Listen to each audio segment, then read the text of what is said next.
1 year ago, I walked into Calhoun parking garage's elevator with the full intent of ending my own life when I reached the top. I was severely depressed and thought the only way to cure my pain was to end my own life. None of you or your loved ones ever deserve to experience the pain I went through. The most important tool you can have to prevent this tragedy is to educate yourselves on the basics of suicide. My name is Scarlett Job, and these are the weird complexities of suicide, including uncommon symptoms, motivations, and vital prevention methods. So Scarlett, why would someone want to kill themselves? Well, we have some uncommon motivations. The first one being hypochondria, also known as a health anxiety disorder. JAMA Psychiatry did a study in 2023 called All-Cause and Cause-Specific Mortality. They found that hypochondriacs are 4 times more likely to die from unnatural causes. Unfortunately, mostly were attributed to suicide. For an example, this man objectively has a pimple on his face, probably caused by hormones. However, he perceives it to be a deadly illness called smallpox. Waking up to think you have something terribly wrong with you is exhausting, and I know this from personal experience. During COVID, those lockdowns, I refused to go outside.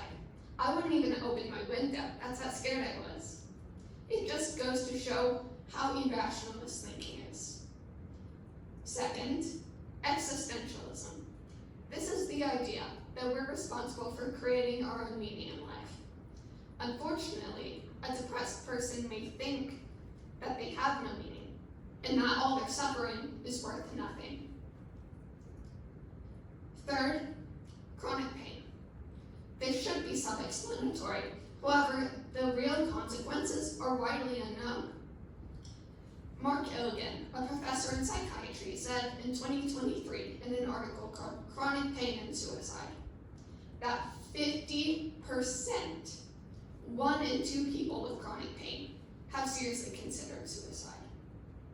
That statistic is outrageous. But what good is learning about these things if you can't identify the people who need help?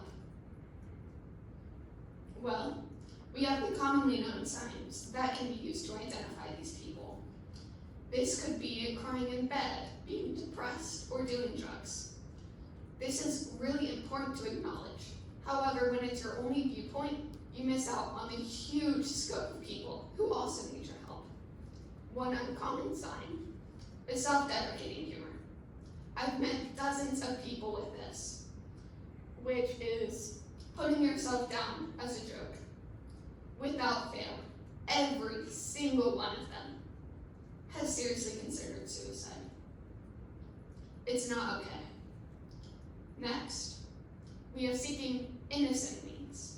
Unfortunately, many symptoms are hard to find unless you're looking back on a situation.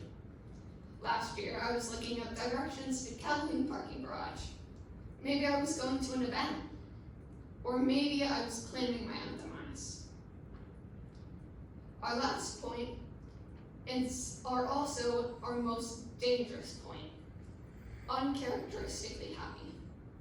Would you believe me if I said this was 3 days before I attempted to kill myself? It's true.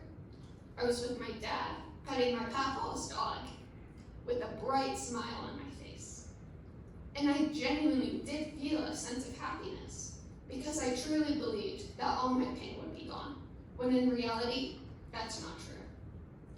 Now that we've identified the thoughts and behaviors a suicidal person might have, we can move on to the life-saving prevention methods. First off is the suicide hotline. This is 988, and you can text or call, depending on your preferences. Next, I'll share 3 local programs, which I recommend to the highest esteem. First is Mind Above Matter. This is a mental hospital which you would visit if you were having a plan or intent to hurt yourself or others.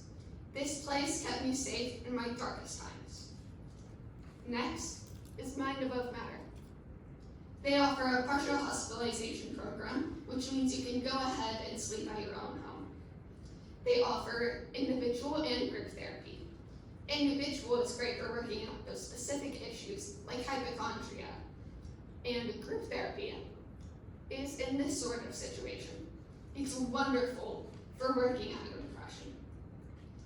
And the last point is the counselor's office. It's located in each and every campus, and I'm so grateful that it's a free resource to all students and staff members.